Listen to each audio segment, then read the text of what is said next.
Mais par contre, ce que nous disent les sages, c'est que par le manque de patience, vous savez qu'il y a des gens, de par leur mazal, ils auraient dû être très très riches dans ce monde. Ils ont l'intelligence, ils ont le mazal. Mais par manque de patience, par manque de ras-le-bol, ils se sont mis à voler. Et les Chachamim, ils nous disent que pourquoi la patience est si importante, comme à l'époque du déluge. Parce qu'ils se sont mis à voler les uns les autres, estimant que la richesse leur était due avant le moment. Et si vous observez bien, je vous ai fait une liste, effectivement, dans la Torah à propos de ça qui est très intéressante. Prenons le cas d'un homme qui était digne d'être le remplaçant de Moshe Rabbeinu. L'homme le plus riche du monde et le plus intelligent du monde. Seulement cet homme va tout perdre. Sa vie, son monde futur, sa femme mourra, ses enfants mourront, sa descendance, tous les voisins, la totale. Qui est-ce? Korach. Quelle a été l'erreur fatale de Korach? Le manque de patience. Il estimait qu'il était digne d'être le remplaçant de Moshe Rabbeinu. La réponse est oui, il avait raison. Mais ce n'était pas ton heure.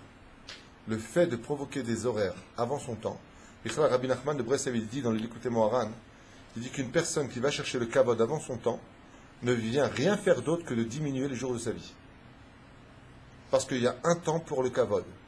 Il faut qu'il vienne de Dieu. Il y a un temps pour ta réussite, c'est que Dieu qui le décide. Toi, tu es là pour faire ce que tu as à faire, et si ça vient, tant mieux. Et si ça ne vient pas, écoutez bien la suite, tant mieux. C'est pas tant pis, c'est tant mieux, ma mâche tant mieux. Pourquoi? Parce que le temps est réparti par le Créateur du monde. Et si tu viens prendre ce temps, tu viens le voler, dit Rabbi Nachman de Breslev, automatiquement, en prenant un temps qui ne t'appartient pas, tu viens automatiquement détruire des choses que tu avais déjà acquises. Tu peux perdre ta femme, tu peux divorcer, tu peux perdre tes affaires, parce que le temps va te rattraper, puisque ce n'était pas le temps pour toi d'être riche. Pourquoi tu as volé? Pourquoi tu as pris ce pouvoir?